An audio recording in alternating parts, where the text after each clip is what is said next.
No, there's nothing under them today. I think the overcast. So what's the sound for? The biggest find was a smooth green snake. That was kind of... And it was under one of those Yes, things? it was under one of those corrugated. Butterfly weed everywhere. Mm-hmm. Really? Butterfly weed. I guess Yeah.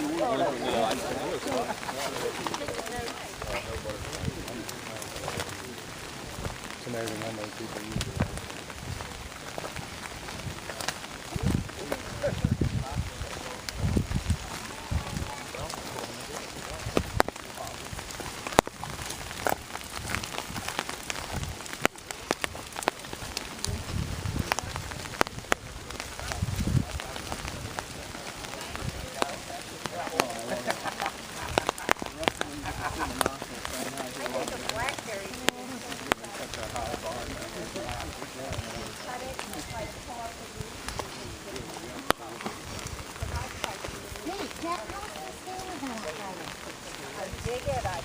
Oh, you know, well, there was like maybe kind of us there, total. No, maybe they were yeah, they do. Pipeline, although mostly along the right away, and then voting in to join some pooling, no, we were not. He had a good question. He said, well, how often should this place be burned? And of course, that's a whole open can of worms, but basically... Open it, guy, open it! Yeah. But basically, initially this will be burnt more frequently than once we stabilize it. And the reality of it is that this coming spring, we're hoping to get a burn on this. Now right now you got all the preserve managers who work directly for district park managers all over the state, so it's hard sometimes to coordinate stuff, but they're going to do their best to do that. We want to put a burn on this spring, and one of the reasons that it's good to do it now is that if you notice the fields around here are bean stubble. Bean stubble's safe. Corn stubble, look at all these dead trees. I mean, this is a particular battered place for that storm on June 29th to really put these trees out. We're going to have to get as much of this wood out as possible, because what happens when this burns, it burns pretty impressively. And if you catch some of these dead wood up in those trees and if those sparks and there's corn stubble out there, it's going to be a real event. So the bean stubble, we're better off. So hopefully they will burn it this spring, and then maybe every 2 years. Maybe when the beans are in, but not when the corn's in. Because in order to perpetuate the community type, burning is going to be essential. Of course, the next question comes up is that does burning do damage? And yeah, damage to young bur oak trees.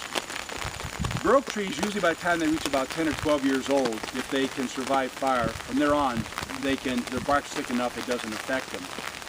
What typically happens though, before they get to the age, they get top killed, but they re-sprout. Burn them, the top kills them, they re-sprout. And what happens, you get these great big root masses underground called grubs, oak grubs. They're well known throughout the Midwest. And then, eventually, if you suppress fire long enough, all of a sudden these things just almost explode from these grubs because they have these huge root systems. The challenge that we have right now will be getting rid of a lot of the dead wood. That's going to be critical. Because you can't, if you have this fuel, stationary fuel that's going to burn hot, it's going to do damage to the soil and the microbes in the soil. That's not something we want to have happen. The other challenge is, now that we're getting a lot of regeneration from bur oak, and again, when Tro did his work, he didn't find a lot of regeneration. The sheep kept these things at bay. So it's going to be very important to allow these things to survive, because these old trees that are 150, 200 years old plus, they're not going to, bur oaks have been known to live to 400 years old, maybe a little more than that. But when you're out in a savanna like this, you're very vulnerable to lightning strikes, as you saw, to wind damage. So it's going to be very important to regenerate these. And so part of the challenge will be, and the Columbus and Franklin County Parks has the same challenge with the Pearl King savanna, which is similar but much smaller than this, in that we're going to have to protect certain trees at certain spaces when we do our burns, and also from buck deer rubbing their antlers, which do a lot of damage to these trees, so that we can have this regeneration and keep this thing going. So 200 years from now, people can walk, hopefully, this path and say, wow, sure glad they saved some of these bur oaks, even though most of these big ones will be gone by now. So a lot of challenges in managing this site. this site is very special and well worth that effort. It really is important. Okay. How will you remove the dead wood? Talk to Ryan Schroeder. What we do is get a salvage contract, bid out for someone who wants to come in, remove the wood for firewood. I don't think most of this is good for lumber. It's been too shattered. A lot of these old trees are hollow inside. So the idea that this winter, put our contract out, get the wood removed so we can do a burn March and April of this year. Are you worried, would you be worried about disturbance from machinery? No, not, we'll have them come in the winter time. Okay. You know, you gotta understand, these are prairies. Prairies, part of the significant ecological importance of prairies or function of prairies was that anywhere from 60 to 80 million bison grazed the prairies. They continually disturbed it. They created a structure which was conducive to biodiversity. In the absence of the big ungulates, you know, we don't have elk and bison anymore.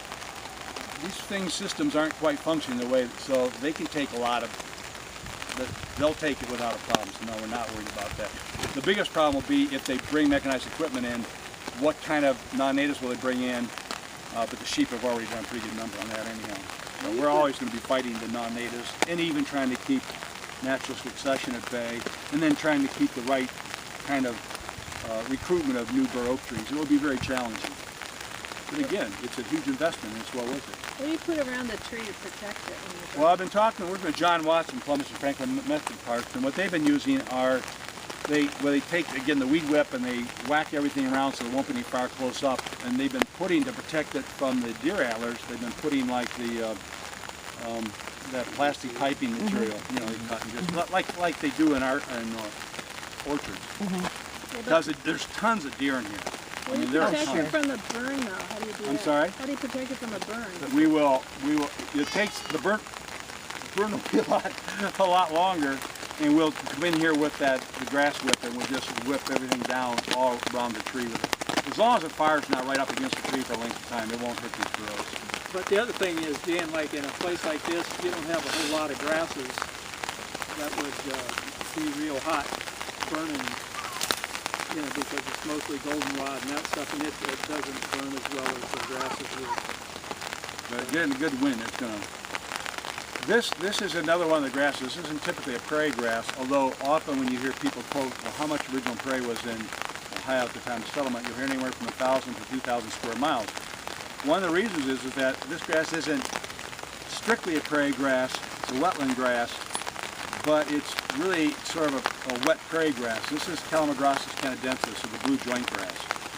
You see a lot of this up around the lake shore, on Lake Erie. Here we have one of those classifications that John came up with. This is what he considered to be wet prairie.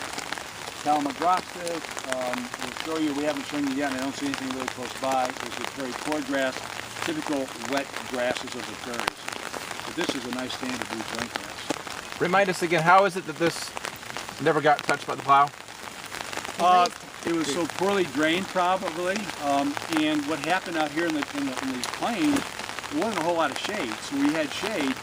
Sheep are like people; they rather feed under the shade of the trees, and so this was better initially because it was so wet. Before they started draining the land, it was important for grazing, basically. So they grazed cattle on it primarily.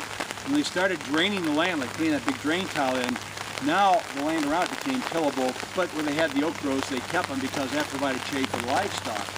In fact, if you look at the history of Ohio, the history of North America, milk sickness killed a lot of pioneers. The reason for that was that you grazed your cattle or your milk cow underneath these nice little savanna areas where the white snake grew through. It killed a lot of people that way. So initially it was more important for grazing animals.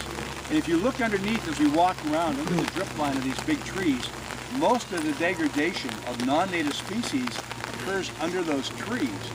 Kentucky bluegrass, red top, a whole bunch of things like burdock, Canada thistle, that the sheep brought in. And the reason they're so dense under the shade of the tree is, one, the shade kind of keeps some of these sun-loving plants at bay, but more importantly, because that's where the sheep like to congregate and graze. And those little hooves cut up the soil, and they dropped in little seeds, and that's what happened.